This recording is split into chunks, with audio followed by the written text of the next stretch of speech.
Hello, thanks for coming out tonight. In case there's any question, I'm Jodi and that's Sammy. And we are really excited about being here to talk to you about Between the Lines. What I thought we could do tonight is start by having me tell you a little bit about where this book came from. And then Sammy and I are both going to do short readings from the book so that you get to hear the voices of some of the different characters. And finally, we will open the floor up to you guys and you can ask us questions. They can be about anything at all. They can be directed to me or to Sammy or to both of us. So hopefully you'll be thinking of some great questions while we're up here reading to you. This book began 3 years ago when Sammy was 13 years old. She called me up when I was on a book tour for one of my adult novels, and she said, "Mom, I think I have a really good idea for a book." So I said, "All right, let's hear it." And she said, "Well, what if every time you closed a book, the characters inside it still had lives and personalities completely different from the roles that they played in the story? But every time a reader opened the book, they had to jump right back into Act 1, Scene 1, and perform the same story all over again.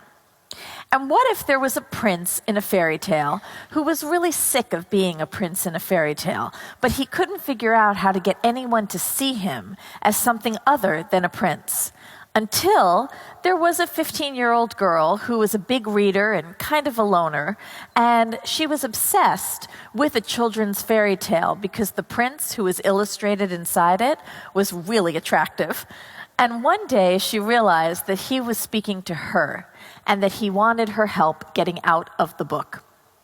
So when Sammy told me this, I immediately thought, wow, my daughter is absolutely brilliant. Because really, who hasn't had a literary crush? All of us have fallen in love with a character at some point in our lives. I am still personally waiting for Mr. Darcy. At any moment, I'm sure he's going to show up. And I'm sure there are many of you in the audience who are younger who might have been Team Edward or Team Jacob. So you know what that's like. You know what it's like to finish a book and to wish it might continue. You know what it's like to finish a book and still wonder how those characters are faring. And that's really what we tried to bring to life in Between the Lines. So what I'm going to do now is read to you a little bit of a bedtime story here. And I'm going to be reading from one of the narratives in the book. There are 3 of them. There's Prince Oliver's narrative. He's the prince inside the fairy tale. There's Delilah, who is the girl on the outside who's reading the book. And then there is the actual fairy tale that Prince Oliver is trapped in. And tonight you're going to hear me read Prince Oliver, and you're going to hear Sammy read Delilah. So this is a little taste of Oliver. Just so you know, when they say once upon a time, they are lying. It's not once upon a time. It's not even twice upon a time. It's hundreds of times, over and over, every time someone opens up the pages of this dusty old book. Oliver, my best friend says. Check. I follow Frump's gaze and stare down at the chessboard, which isn't really a chessboard at all. It's just squares scratched onto the sand at Ever After Beach, and a bunch of accommodating fairies who don't mind acting as pawns and bishops and queens. There isn't a chess set in the story, so we have to make do with what we've got. And of course, we have to clean up all evidence when we're done, or else someone might assume that there's more to the story than what they know. I can't remember when I first realized that life as I knew it wasn't real, that this role I performed over and over was just that, a role. It's quite complicated, really. I'm Prince Oliver, but I'm not Prince Oliver. When the book is closed, I can stop pretending that I'm interested in Seraphima or that I'm fighting a dragon, and instead I can hang out with Frump or take a dip in the ocean with the pirates. In other words, we all have lives outside the lives that we play when a reader opens the book. For everyone else here, that knowledge is enough. They're happy repeating the story endlessly and staying trapped on stage even when the readers are gone. But me, I've always wondered. It stands to reason that if I have a life outside the story, so do the readers whose faces float above us. And they're not trapped in the book. So where exactly are they? And what do they do when the book is closed? Frump captures my queen. Checkmate, he says, and he scratches behind his ear. Stupid fleas. When we're working, Frump doesn't speak. He just barks. He follows me around like, well, a faithful pup. You'd never guess when he's acting that in real life he's always bossing the rest of us around. I think I saw a tear at the top of page 47, I say as casually as I can, although I've been thinking of nothing but going back there to investigate since first spotting it. Want to come check it out? Honestly, Oliver, not that again. Frump rolls his eyes. But what if you could be anywhere, anything that you wanted to be? I have this dream. It's kind of silly, but I see myself walking down a street I've never seen before. A girl hurries past me, her dark hair whipping behind her like a flag, and in her haste, she crashes into me.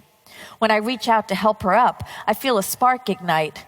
Her eyes are the color of honey, and I cannot turn away from them. Finally, I say, and when I kiss her, she tastes of mint and winter and nothing like Seraphima. Yeah, right, Frump says, interrupting me. How many career opportunities are there for a basset hound?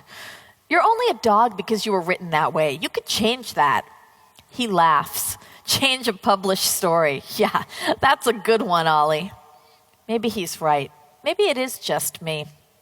I guess I find it hard to believe that readers get up at the same hour every morning and eat the same breakfast every day and have the same conversations with their parents and go to bed and wake up and do it all over again. I think more likely they lead the most incredible lives, and by incredible, I mean with free will. I wonder what that would be like. To feel the book opening yet not beg the queen to let me go on a quest, to avoid getting trapped by fairies and run ragged by a villain, to see someone I don't recognize and whose name I don't know. I'm not fussy, really. I wouldn't mind being a butcher instead of a prince, or picking a fight with someone. I wouldn't mind doing anything except the same old things I've done for as long as I can remember. I glance around at the others. Between readings, our real personalities show. One of the trolls is working out a melody on a flute that he's carved from a piece of bamboo. The fairies are doing crossword puzzles, but they keep cheating by looking into the wizard's crystal ball. And Seraphima, she blows me a kiss, and I force a smile. She's pretty, I suppose, with her violet eyes and silver hair, but her shoe size is bigger than her IQ. For example, she honestly believes that just because I save her over and over again as part of my job, I must truly have feelings for her. I'll be honest, it's not a hard day's work to kiss a beautiful girl repeatedly, but I certainly do not love Seraphima. There's suddenly a blinding light, and our sky cracks open along a seam. Places, Frump cries, frantic. Everyone, into your positions. I grab my tunic and my dagger. The fairies who were our chess pieces rise like sparks and write "see you later" in the air before me, a trail of light as they zoom into the woods. What would happen if I was late? If I dawdled so I wasn't in place when the book was opened, would it stay sealed shut, or would the story start without me? Experimentally, I slow my pace, dragging my heels. But then I feel a magnetic tug on the front of my tunic, propelling me through the pages. They rustle as I leap through them, my legs moving in double time, and suddenly I'm standing where I'm supposed to be, before the royal throne in the great hall. A brilliant slice of light opens above us. I can see the reader's face, fuzzy at the edges, sort of how the sun looks from the ocean floor, and just like when one stares at the sun, I can't make myself look away. "Oliver," Frump hisses, "focus!" So I turn away from those eyes, the exact color of honey. From that mouth, its lips parted just the tiniest bit, as if she might be about to speak my name. I turn away, and for the billionth time in my life, I speak the first line of the story. I've seen this reader before. She's different from our usual readers. They're either motherly, like Queen Maureen, or young enough to be captivated by tales of princesses in peril. But this reader looks to be about my age. It doesn't make any sense. Surely she knows, like I do, that fairy tales are just stories, that happy endings aren't real. "Just let me finish," the girl says. "Delilah, you've read that book 1,000 times. You know how it ends. Now means now." I've heard this reader speaking to the older woman before. I'm guessing it's her mother. She's always telling Delilah to put the book away and go outside. I cannot tell you how frustrating this is for me. Here I am, wasting away inside a book I wish I could escape, and all she wants to do is stay in the story. If I could speak to this girl, Delilah, I'd ask her why on earth she would ever trade a single second of the world she's in for the one in which I'm stuck. Coming, Delilah says. There is a dizzying whirl of gravity as the book starts to close. We grab onto details, candelabra and table legs, and in some desperate cases, the hanging tail of a letter like G or Y. Well, I say, letting go of the drapery I was clutching. I guess we got off lucky before I can finish. I find myself flying head over heels as the pages are rifled through and our world reopens on the very last bit of the story. As if by magic, Seraphima glitters beside me in her shimmering gown. Frump has a wedding band tied to a ribbon around his neck. I glance down and suddenly panic. The chessboard, it's still there. The pixie chess pieces are gone, but the squares I drew with a stick, the proof that there's life in this book when no one's reading it, are still carved onto the beach. Okay, Oliver, I tell myself, this is not a disaster. People read a fairy tale for the happy ending, not to hunt for a chessboard scratched into the sand on the final page. Still, I try to pull Seraphima toward me in an attempt to hide the chessboard beneath the fabric of her billowing dress. Seraphima, however, misinterprets this. She tilts up her chin, waiting for her kiss. The reader is waiting too, and if I give her what she wants, she'll close the book and that will be that. Oh, fine. I lean forward and give Seraphima a kiss. I can feel her melt beneath my touch. As the reader leans closer, the sky darkens. How strange, the girl murmurs. Her finger comes down, pushing at the edges of our world, bending the scenery even as we stand in it. She touches the spot where the chessboard is etched onto the sand. That, she says, was never here before.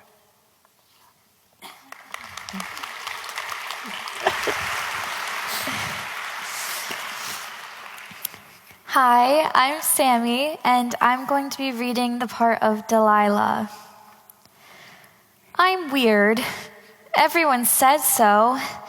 I suppose it's because while other 15-year-olds are talking about the best lip gloss and which movie star is hotter, I would rather be curled up with a book. Seriously, have you been to a high school lately? Why would anyone sane want to interact with Cro-Magnon hockey players or run a gauntlet of mean girls? I'd much rather pretend I'm somewhere else, and any time I open the pages of a book, that happens. My mom worries about me because I'm a loner, but that's not entirely true. My best friend Jules totally gets me. Jules and I have no secrets.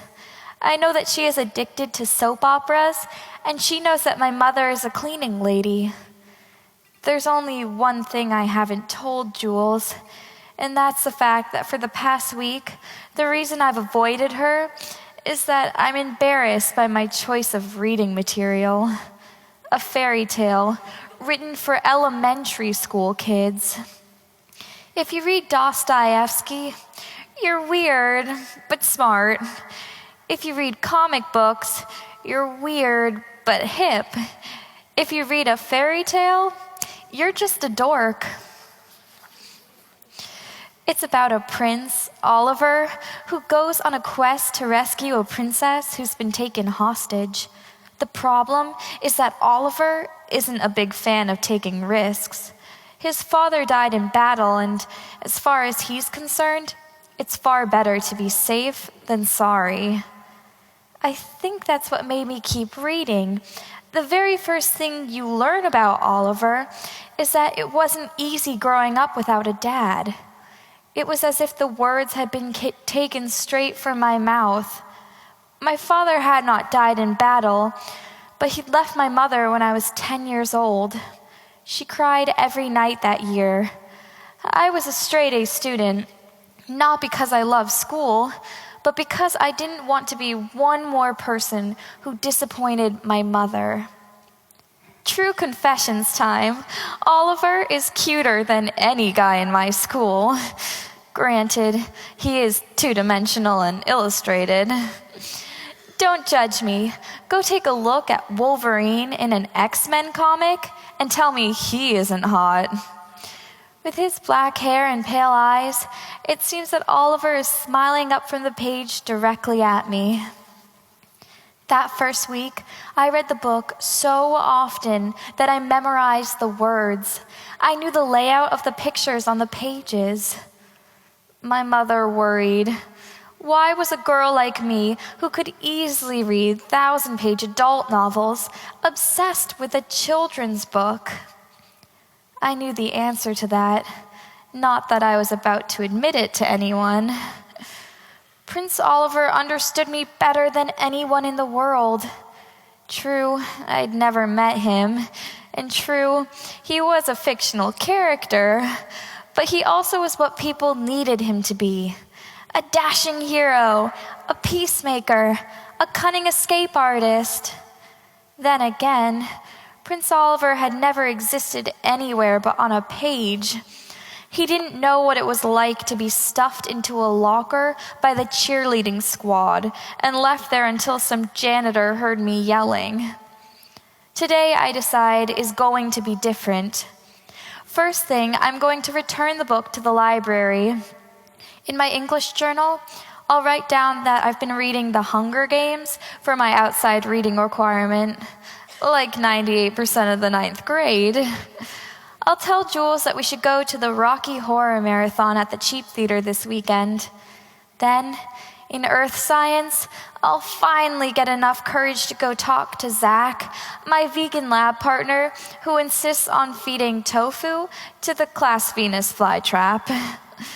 Yes, today is the day everything is going to change. The fairy tale is still sitting on my nightstand where I left it. This must be what an addict feels like, I think. My fingers itch toward the binding, and finally, I just grab the book.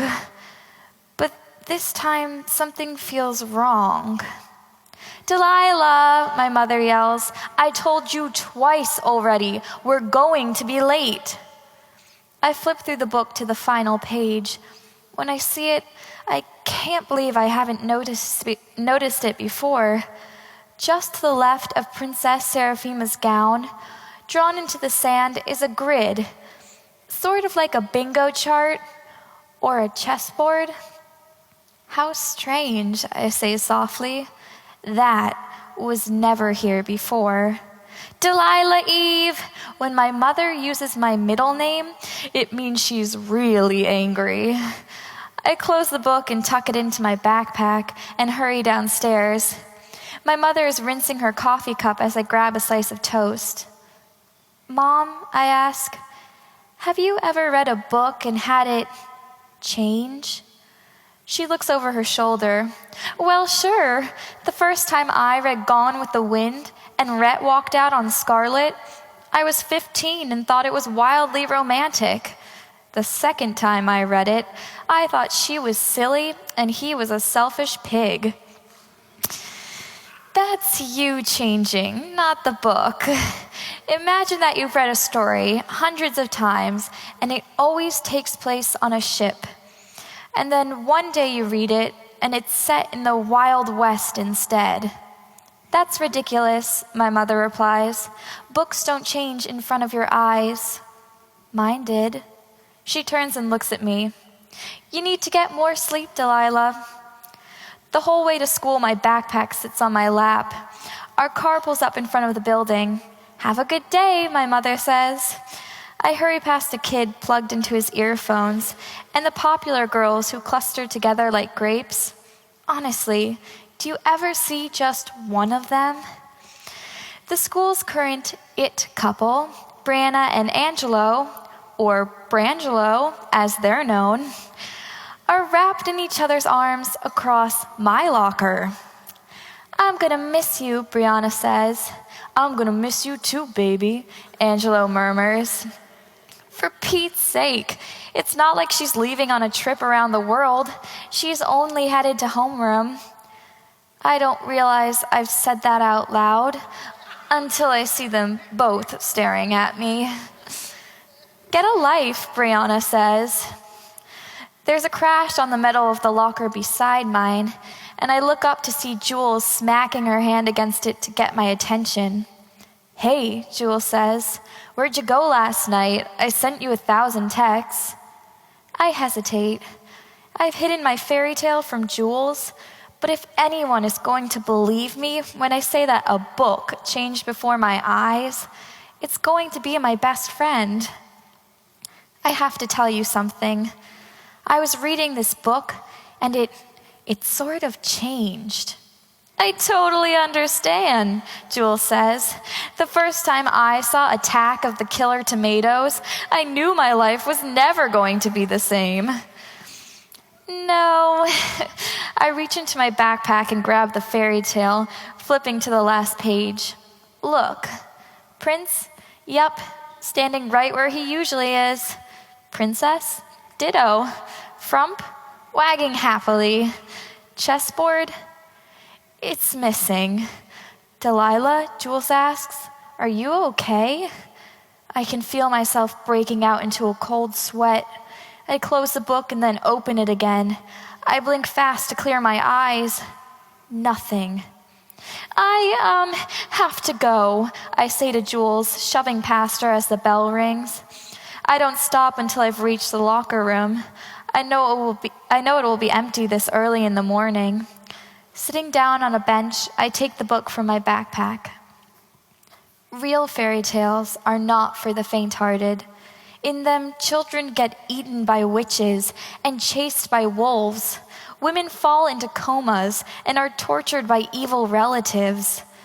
Somehow, all that pain and suffering is worthwhile, though, when it leads to the ending, happily ever after. Suddenly, it no longer matters if you got a B- on your midterm in French, or if you're the only girl in school who doesn't have a date to the spring formal. Happily ever after trumps everything. But what if ever after could change? There's still no chessboard on the sand. I start flipping through the pages. In most of them, Prince Oliver is in the company of someone or something. His dog, the villain Rapscalio, Princess Seraphima. But there's one illustration where he's all alone. Actually, it's my favorite. Oliver is looking up the cliff wall at the tower where Seraphima is being imprisoned. In the picture on page 43, he starts to climb. He's drawn in color, his black hair ruffled by the breeze, his arms straining as he scales the sheer rock face. His bottle green tunic is tattered. His dagger is clenched between his teeth so that he can grasp the next ledge. His face is turned toward the ocean where the ships slip into the distance.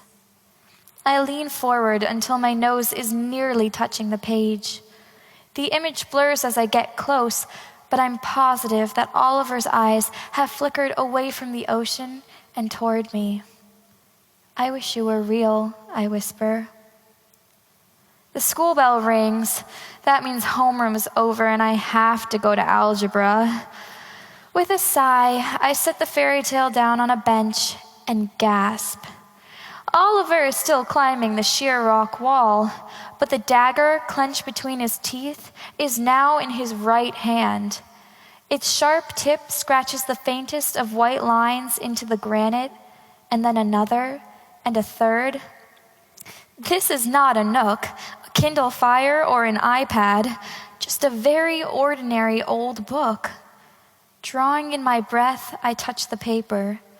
2 words slowly appear on the surface of the rock wall. Help me. Thank you.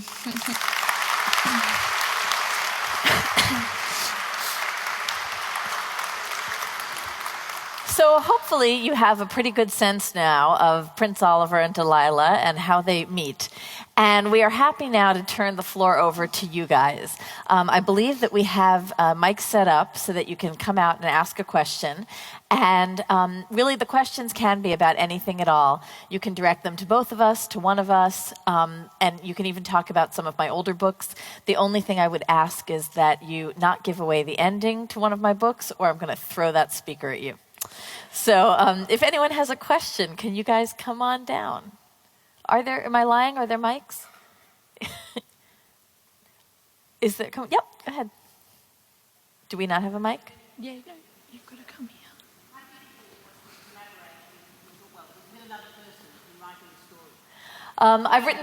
I've written so many books myself. How difficult was it for me to collaborate writing a story with someone?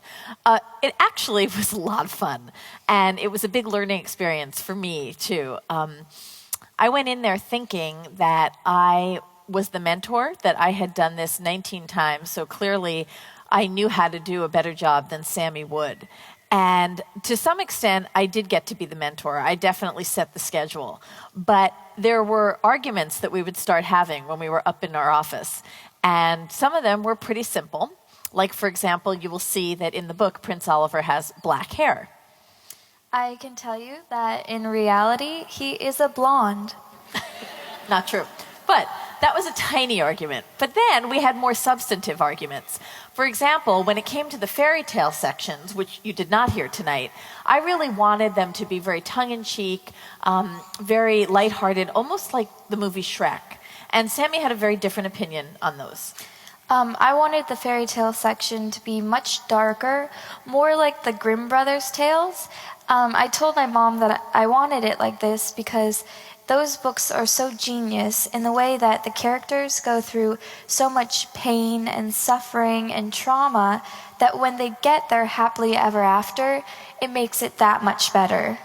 So she told me that, and I thought, well, all right, I mean, she has a good point. But, my plan was, fine, we're going to write it her way, and then I'll go back and fix it.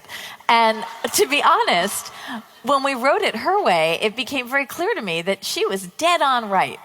It was exactly the way the fairy tale section should have been written. And when you read the book, you'll see that they are dark and creepy and sort of scary.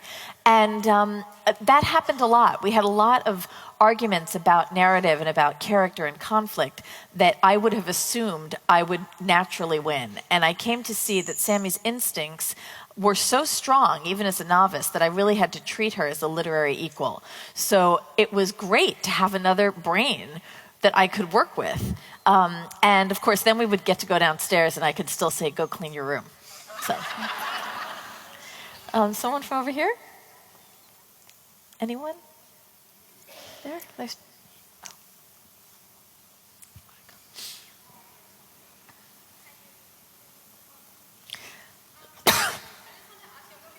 Can you please use the microphone?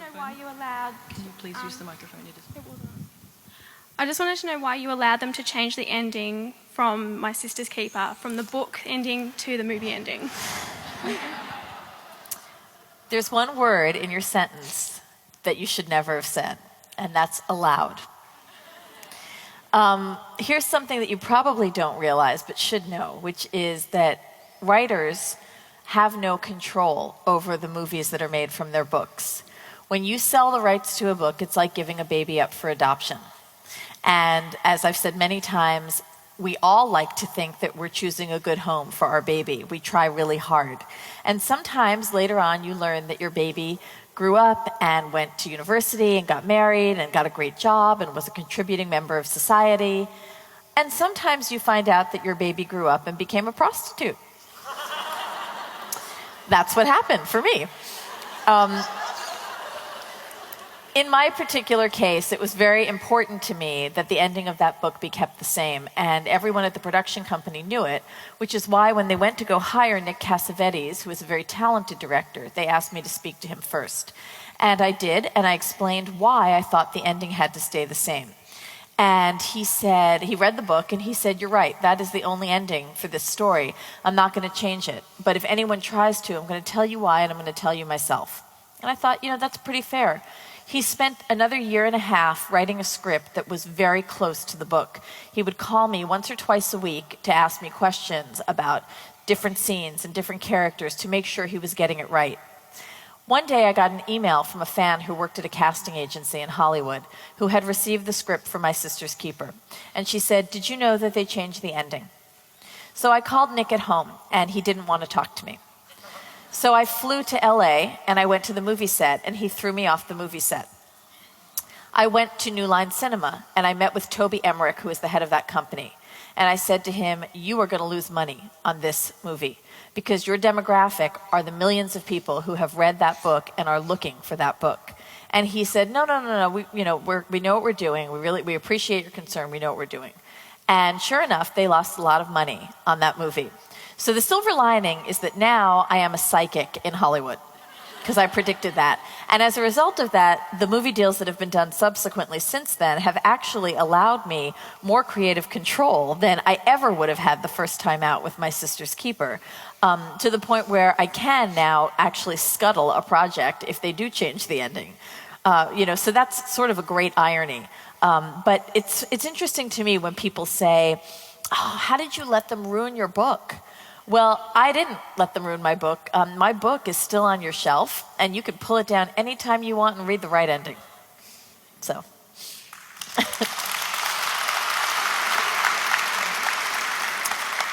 Over there. Yep. My question is directed to Sammy. As a mother of a daughter similar age to yourself, I'm wondering how similar to Delilah you are. The characters in our book are actually not based off of anyone specific. They are, however, named after my pets. Prince Oliver is named after my dog, and Delilah is named after my donkey. And I can tell you they do not act like the characters in the book. But I do believe that everyone can connect to Delilah in some sort of way. I know that I definitely can relate to her in that I use books as an escape. I love to read to escape from the world that I live and join the characters on a journey that I'll probably never get to take in real life. And also I think everyone can connect to Delilah in the way that at some point in your life you're going to feel left out. And that's really what Delilah is feeling until she meets Oliver. She's very lonely.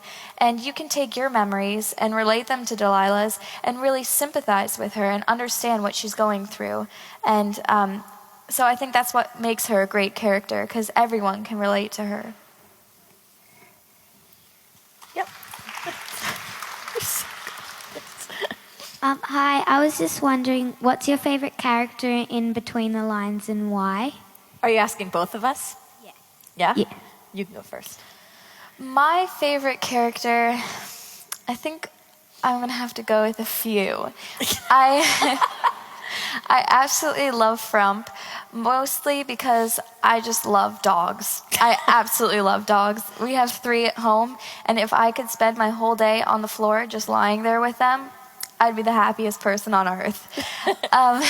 The other characters that I really like are the 3 mermaids in the fairy tale. I love both personalities that they have. For when the fairy tale is open and being read, they're very dark and creepy, and all they want is love, but the only men they can get are the sailors falling to the ocean, and they end up drowning them, trying to keep them for themselves. And I also love when the book is closed and they are the hardcore feminists who want nothing to do with men. My favorite character, I'll pick 2 too.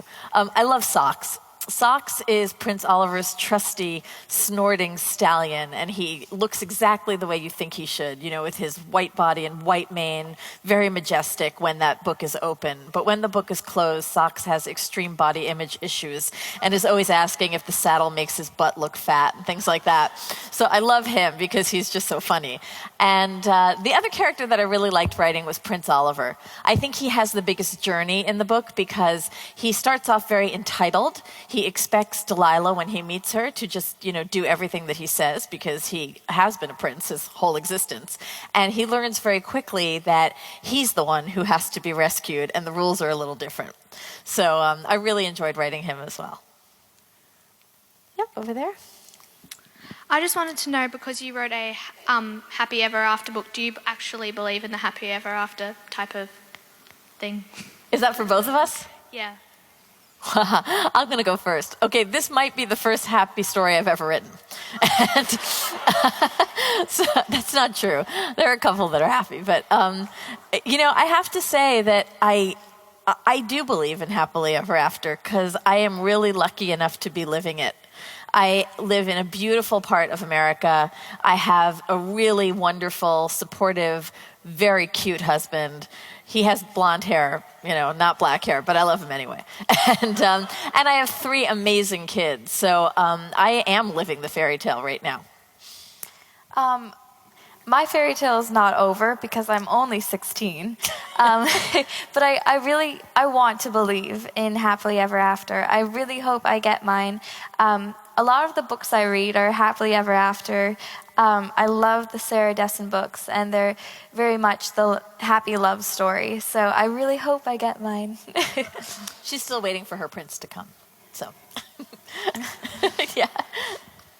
A number of your books have touched on the theme of violence in American society, particularly obviously in 19 Minutes. Yep. Given what's happened in Colorado recently, how do you think that kind of violence can be curbed? I mean, we had an article in our local paper a day or 2 ago talking about how more Americans went to buy guns after the shooting.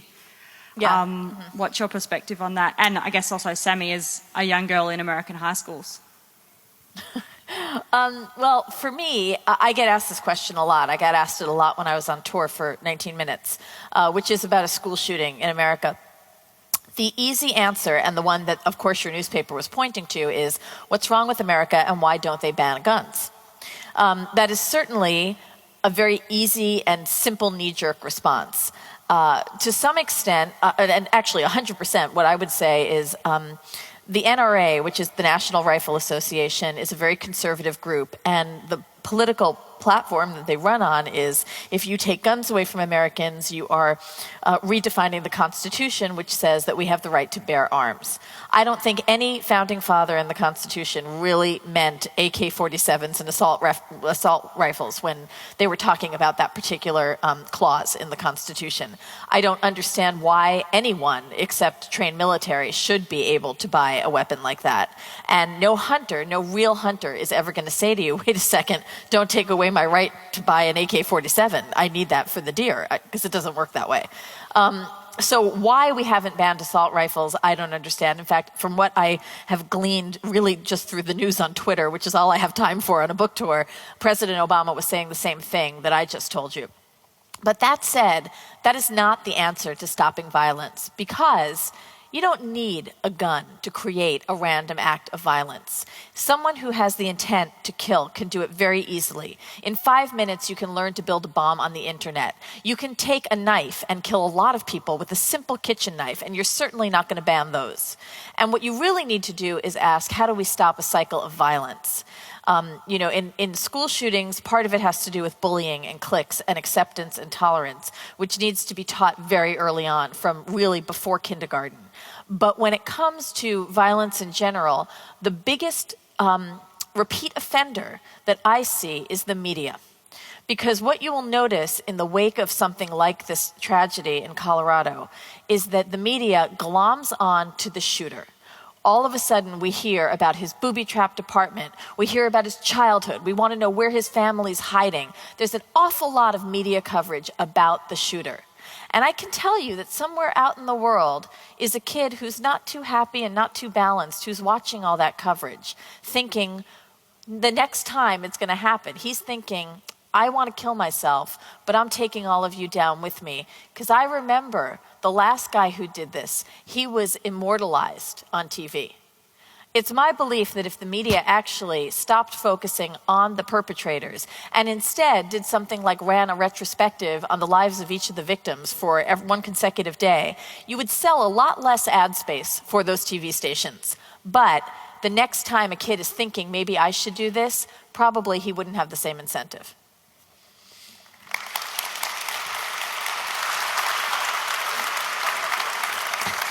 Do you want to talk about your very scary high school? Well, okay, so my thoughts on gun control. I don't think I've ever heard her say this. Let's hear it. Let's see. Okay. So I agree with my mom about the media, and my dad is a hunter. He has guns, and he's taken me target shooting before and taught me how to use them. But he sat me down before I first ever touched one, and he said, you can kill someone with this. end a life. You have to be so careful with this. And I'm not allowed to know where he keeps them. I don't know where the key is. And I know how much responsibility I have when I'm holding a weapon. And it's education like that that's really important. Not only that, it's for school-wise, bullying is the first priority, because like my mom said, you can't, even if you ban guns, people are gonna find them somehow. You always can find a way. And targeting bullying in schools will help to make sure that kids are never in that situation where they actually want to take their own life or take the lives of others. Also, actually last year, a kid in my school committed suicide with one of his hunting rifles. The reason was not because he was bullied or depressed, but because actually he was undereducated about drugs. He was on a hallucinant at the time and thought he was being chased, and he killed himself because of that. So having education about other things like drugs or alcohol, that's a lot of the reasons for crime in America. People who were high or trying to get money so they can get high, and that's how a lot of people die from guns. So just education, helping with bullying, and I really don't see how taking away guns is ever going to help. That's cool.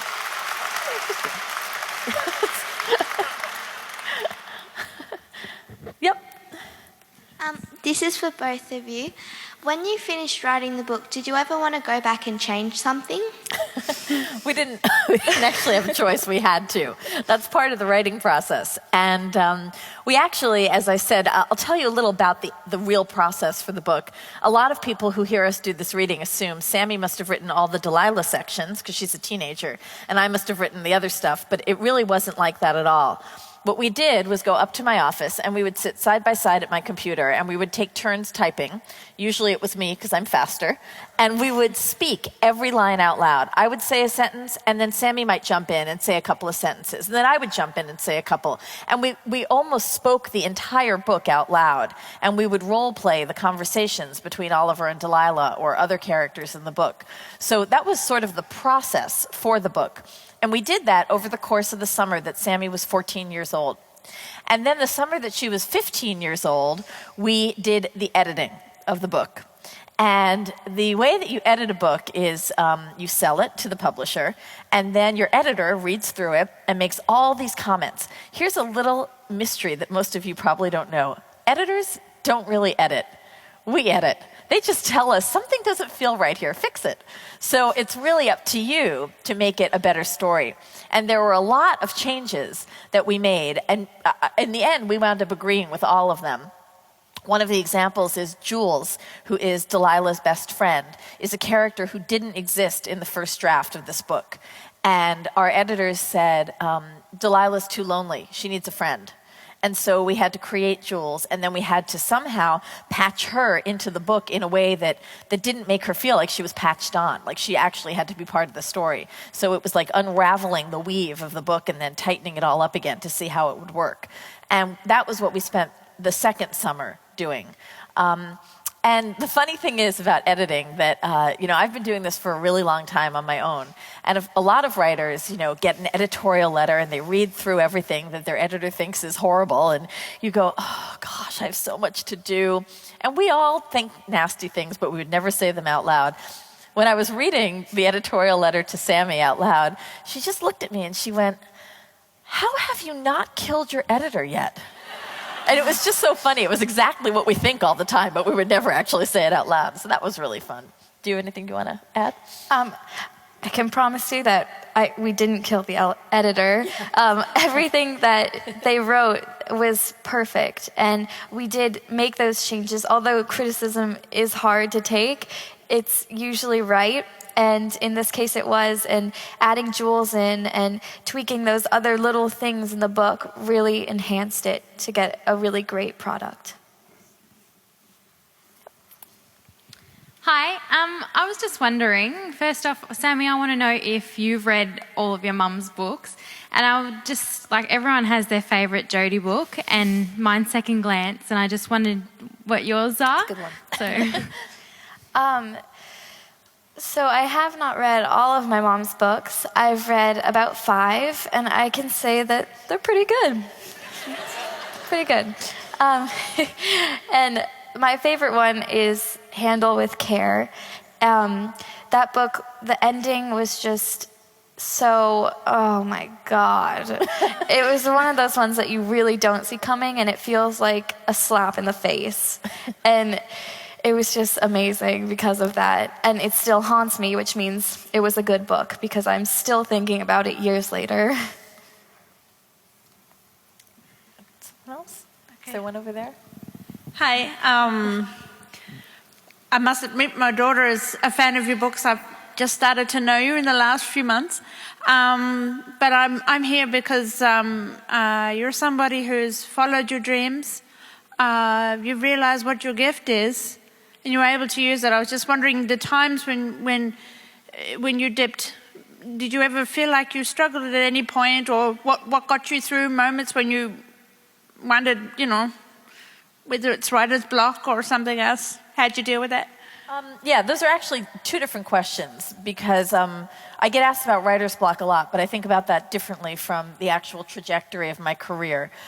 Writer's block, I have long gone on record as saying that writer's block is for people who have too much time on their hands.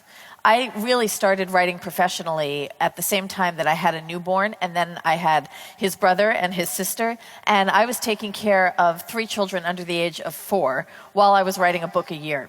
How many of you have had a paper due at university and you get writer's block and you don't think you're ever going to write it, and then somehow miraculously the night before it's due, don't you always manage to write it? That's the truth. What you need to do is look at writing as a job, and you sit your butt down in the chair and you write. There are some days you're going to write garbage, but you can always edit a bad page. You cannot edit a blank page, and I say that all the time. So that's the writer's block piece. As for giving up, there were plenty of times in my career that I thought, this isn't working out. And I could tell you dozens of stories, but to begin with, the traditional way of getting published is to find an agent. And it shocks a lot of people to know that I had over 100 rejections before I could find an agent.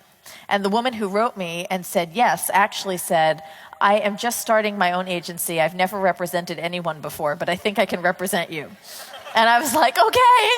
And she did. She wound up taking my first book, and she sold it 3 months later, and that was Songs of the Humpback Whale, which was the first book that I had published. 20 years later, she's still my agent. And interestingly, about 5 or 7 years ago, after my book started hitting the bestseller list, I got a call from a publicist who said that a very high-powered agent at ICM in New York City, very powerful agency, was interested in flying me to New York to have lunch to talk about representation. I thought that was very interesting, because it's always easy to back the winning horse. And I did not go. I declined very gratefully. I said, thank you so much, but I have no plans to switch my representation. I'm very happy with my agent. And I'm also quite sure that this very high-powered agent from ICM does not remember being the very first one to ever reject me. This one over there. This question is directed to Sammy.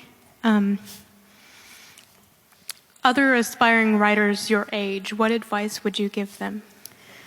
The thing that helped me most when writing this book was having my mom there to have a set schedule for us. She told me every day, this is the number of hours we're going to work, and this is the number of pages we're going to get done.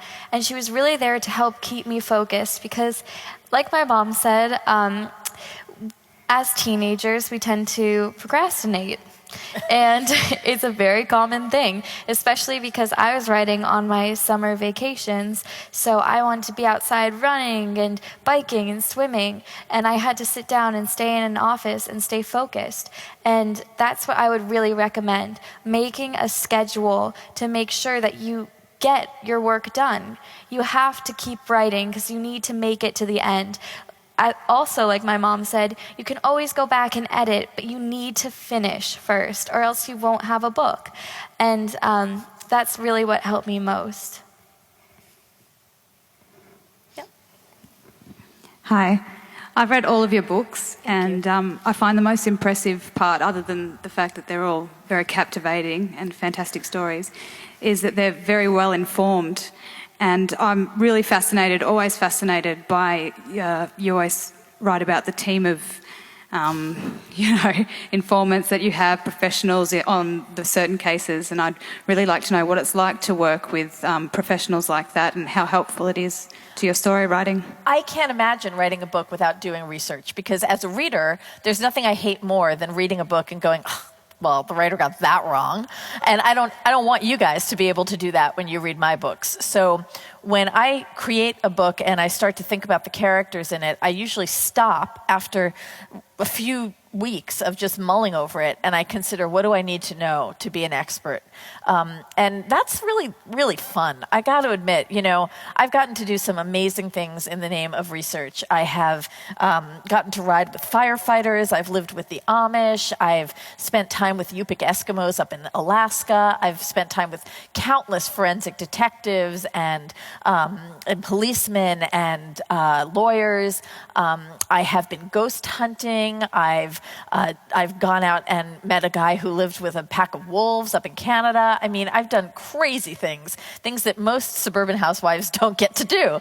And I love that. I love it because it allows me to become somebody else for a little while and to be the best informed person to create that character.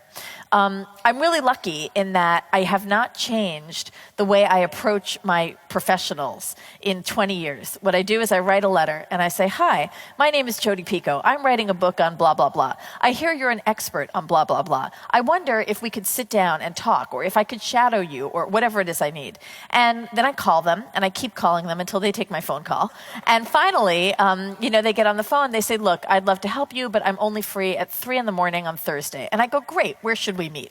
And I work on their schedule, and really, to date, only once have I ever had someone in the research field not pan out. Everyone seems to be really happy and grateful to be an expert for a day. And I don't pay these people, I just give them a free copy of the book when it's published. But I am very grateful to them and make sure they're acknowledged, because the book would not be the same without their input. Hi, I was just wondering, because Handle with Care is my favourite book. It draws on many morals, and do you draw on your own morals to find solutions to some of the problems your characters face? It's a really good question. I would like to think that I draw on my own morals. I'd like to think I have morals. But the truth is that I write about very many controversial issues, and Handle with Care certainly addresses one of them, wrongful birth lawsuits. You really can look at them as something completely reprehensible, or something that is a last-ditch effort by a parent in a very bad situation. I don't like telling you what to think when I write about a controversial issue. I would prefer that you get to hear everyone's point of view, and then as a reader decide who's right and who's wrong, if that's even possible. And in my opinion, my opinion is no more important than yours. Yours might be the same as mine, yours might be totally different than mine. That's okay. What I really would like you to do is to read my book and ask yourself, why do I believe what I do about this issue? Where did that opinion come from? And what does the other side have to say? Because maybe I've never heard them before. You may not change your mind, but you're probably going to have a much better sense of why you believe what you believe. And that is really what I aim for when I write about a moral conundrum. I don't ever want to say, this is the right way to believe, because I don't think that. I think we're always going to be different as a society. That's what makes us interesting. But I do think that we can get along if we can respectfully sit down with someone who thinks differently than we do and start a conversation. That's how you begin to bring a world a little closer together, and that's what I aim for in a book.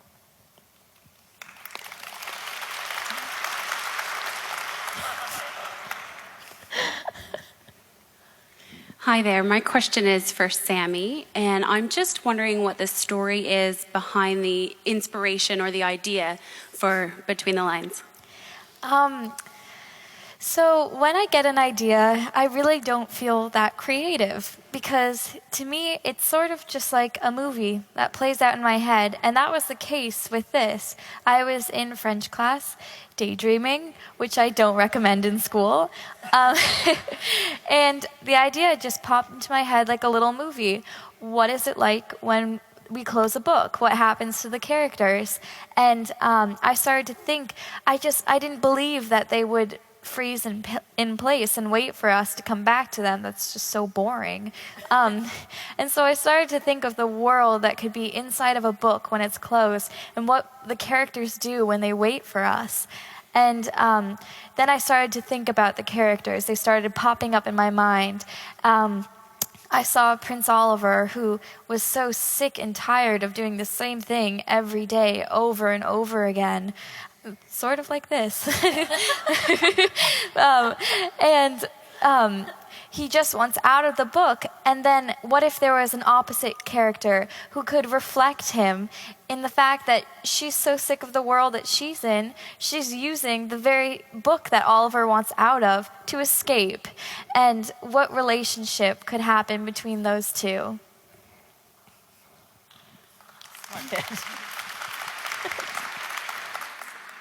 Hi, I'd like to welcome you both to Australia, firstly, and thanks for coming to Melbourne. My question's for Jodi. I'm an aspiring novelist myself, and I'd like to know what you would tell yourself if you could talk to yourself when you were writing your first book. So what's the biggest thing that you've learned? I would say probably a lot of the same things that I actually said to myself back then, which is don't give up, just keep swimming, just keep, I mean, it is, the odds are so against you if you're a writer. But I always think about it like selling a house. The whole world does not have to love your house when you're selling your house, but one person has to fall so hard for it that they're willing to pay you a lot of money. And that's really what a publisher is. You need someone who's going to fall in love with your writing. But in order to do that, you have to have enough fortitude to believe in yourself and to believe that you can make it, even if it takes years. And it is a long, hard slog. The other thing that I would say is it's okay to write what you want to write. Don't go for what the market seems to be bearing right now. In other words, please don't write 60 Shades of Grey. Go and write something that's original. Write something with characters that you've created. Write something that is interesting and intriguing and passionate for you. Because if you are in love with what you're writing, that piece of writing is going to be much better than anything you create because you think it's marketable. And those were the two things that I said a lot to myself when I was starting out. I was writing a genre of like moral and ethical fiction, which was by no means new. Charles Dickens and Jane Austen certainly did exactly what I do, but there weren't that many people doing it when I started writing. And at the time, I probably couldn't have given my books away for free. And it took a very long time to find readers who wanted to read the sort of things I wanted to write. But I didn't change the stories to try to fit the marketplace. I was patient. I waited through 100 rejections. And eventually someone took a second look because I wouldn't quit. So I really do advocate that. The other thing I would say to myself now, which was not an issue 20 years ago, is don't self-publish. That surprises a lot of people, but it certainly is the easier way to get your books out there. You could go home tonight, all of you, and publish a short story on Kindle. However, it's my opinion that right now we can't separate the wheat from the chaff in self-publishing. When you download a short story on your Kindle, you are just as likely to be reading a piece of garbage someone created in 10 minutes as you are something that's been slaved over for a year. Not everything is edited, and certainly not everything is good reading. Also, right now in the publishing industry, there is really a stigma against self-publishing. The odds are highly against you getting a real contract if you've been self-published first. They like to know that you're willing to put in the time and effort to find an agent and to find a brick and mortar publisher. And ultimately, the reason that you should want one is because they have the connections and the resources to find you readers. Everybody thinks that having the published story is the brass ring you're grabbing for, but a story exists in a vacuum until a reader finds it. And there are millions and millions of stories somewhere on Amazon's Kindle site that never get read. because there's no one out there from a publisher saying, we can have this author come and speak at your event. This author's going to go talk to your book club. Have you seen this author's new book? We're going to make sure that there's an ad for it in this particular paper. Any of those things, any of those connections that you get with a publishing company that knows how to get word of a book out there is something that you are going to have a very hard time doing yourself if you choose to self-publish. So that's the other bit of advice I'd give you.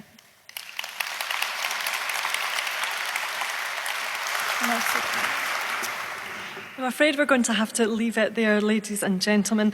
Thank you so much, Jodi and Sammy, for sharing so much about the process and the working life.